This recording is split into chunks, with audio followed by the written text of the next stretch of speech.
illusionniste et moqueur, Lindro Ehrlich transforme des escalators emblématiques du bon marché en nœuds. Paquet cadeau. François Bouchon / François Bouchon. Le Figaro critique, l'artiste argentin qui fait fondre une maison devant la gare du Nord est à l'œuvre dans le grand magasin Rive Gauche. L'air de rien, il y bouleverse l'ordre des choses en illusionniste philosophe. Histoire des formes et des idées, il fait mouche. Après Xi et ses créatures en papier, de l'artiste chinois Wei Wei en 2016, après Where Are We Going?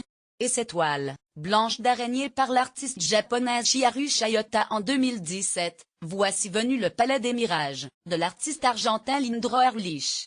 Derrière cet écho de théâtre, c'est le prénom masculin, préféré de Molière, présent dans L'étourdi, les fourberies de Scapin, le médecin malgré lui. Voici un artiste difficilement localisable au premier coup d'œil. Né en 1973 à Buenos Aires, ce fils d'un architecte et d'une géologue à les yeux clairs, la barbe rase des hipsters ou des noceurs qui se cachent, le visage mélancolique des portraits d'hommes du XIXe siècle, et une propension naturelle à changer l'ordre des choses. Mais en fond, installation monumentale pérenne, sur le parvis de la gare du Nord, c'est lui. Commandé par la ville de Paris dans le cadre du projet Les œuvres d'art investissent la ville, ce jouet pour adultes qui dénonce le réchauffement climatique fut installé dans le cadre de la Nuit Blanche 2015. En amont de la COP21. L'œuvre paraît avoir toujours été là avec son patronyme évocateur d'ailleurs, comme c'est souvent le cas en Argentine, il pourrait être un voyageur de la Mitteleuropa, charriant ses origines juives polonaises et ukrainiennes en autant de questions en suspens. Argentin par ses belles manières et son âme entre profondeur et ironie, il a beaucoup bourlingué après les bars à Buenos Aires, 2 ans d'artiste en résidence à Houston, Texas, 1998-1999, 3 ans et première exposition à New York, Biennale du Whitney en 2001. Il représente l'Argentine à la 49e Biennale de Venise en 2001 avec Swimming Pool, 1999. Installation trompeuse qui faisait entrer le visiteur sous la surface de l'eau bleue.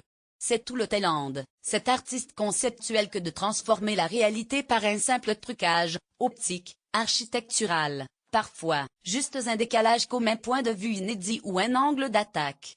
Ça a l'air si naturel au final que l'œuvre paraît avoir toujours été là.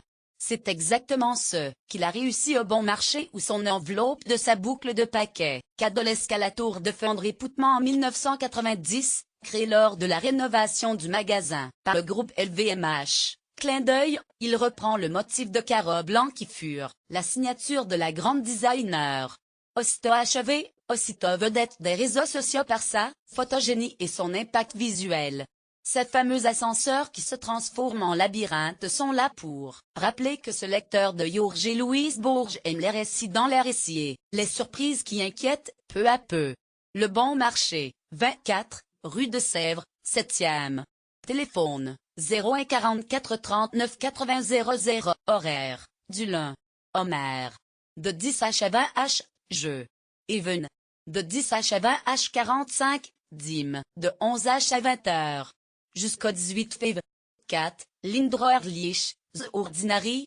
De chez Otsuka Kurosawa et Nicolas Bourriode. 21 St Century Museum of Contemporary Art Kanazawa, 2014.